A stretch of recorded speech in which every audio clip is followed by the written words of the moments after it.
It's quite a treat. But I'll sing, but hopefully you're not around because you might want to leave at that point. But karaoke in Japan is really, really fun. You have your own little booth. So you go, with 5, 10, 15 friends, and you have your own little room. It's just your friends. You have a couple microphones. They have a pretty decent selection of English songs, depending on where you go.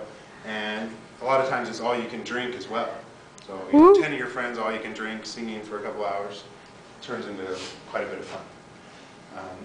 And then onsens too. I don't know if you're familiar with those, but those are the public baths in Japan. Those are really, if you ever go over there, I really recommend it. It's a little bit different than our culture here. We're very, very reserved and shy about being naked in front of anyone. But in Japan, most of Asia, most places where I went was more acceptable than here in our culture. But at the onsens, you go in and you shower off first, and then you go in, depending on how high-end of an onsen it is, you'll go and they'll have several baths, maybe a cool bath and a hot bath with some jets. And then one place when they have like a lavender bath, and then they usually have a sauna. And it's just fun. You hang out and you just relax. You sit in the hot water. We like to go in for hours at a time. They usually come out, and if it's a nice one, they'll have a free massage chair for you in the locker room when you're done. And you change and you have a massage, and it's really relaxing and really fun. So if you go over there, I highly recommend those. Particularly the outside ones. If you ever get to go to an outside ones, those are really fun too. Obviously they'll have the fences up so people can't just be staring at you. But and they usually are, I think nowadays they might have one or two way in the boonies, but they usually are separated by sex. So you have the male side and the female side. They don't have anywhere it's co-ed. No. But those are really fun too. Yeah, darn. And going over there too, the sports are really fun to go to as well. Going to a Japanese baseball game is really fun. They're quite different than here.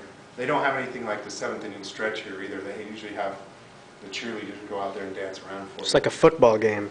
Yeah, it is. It is. The fans are really, really loud. They have a band. Each side has a band, even if it's like miles and miles on the other end of Japan. They'll have some diehard fans who have a drum, and they'll be cheering the whole game. But it's opposite here. Like when we cheer usually in America for a baseball team, we usually cheer when our team's at bat, right? Or you want them to hit the home run and stuff. But in Japan, they do it opposite. When your team is pitching and in the field, that's when they usually cheer. So that was interesting to see that too. But they cheer the whole time. When your team's in the field and pitching, or no, I had it opposite. Here, usually we cheer when they're in the field. Because you want the batter, you don't want the batter to be able to hear. So in Japan, they do it opposite. I'm sorry. But they cheer the whole game here. If your team's losing, you start booing. You throw popcorn at them and stuff. In Japan, they would never do that. Pizza. They're cheering the entire time, even if their team's getting their butt kicked. They're cheering the entire time, and they really have a good time at it. And if you ever get to go to those, they're really fun. Yeah, they almost have a guy. It's kind of weird. It must be an unspoken rule, but there's a guy who kind of leads the cheers, and he would get everyone ready and excited, and he'd tell them he'd hold up a card, what song they were going to sing, and they'd sing their song and do their chant. And like every 3 innings, they'd change, because he'd be up there screaming from the top of his lungs for like 3 innings. You can't do that for too long, so I called him the cheer master, and they would rotate every 3 or 4 innings. But he would be up there screaming and sweating and banging on the taiko drum and everything. It was fun to watch that guy. If the game's boring, you can just watch him.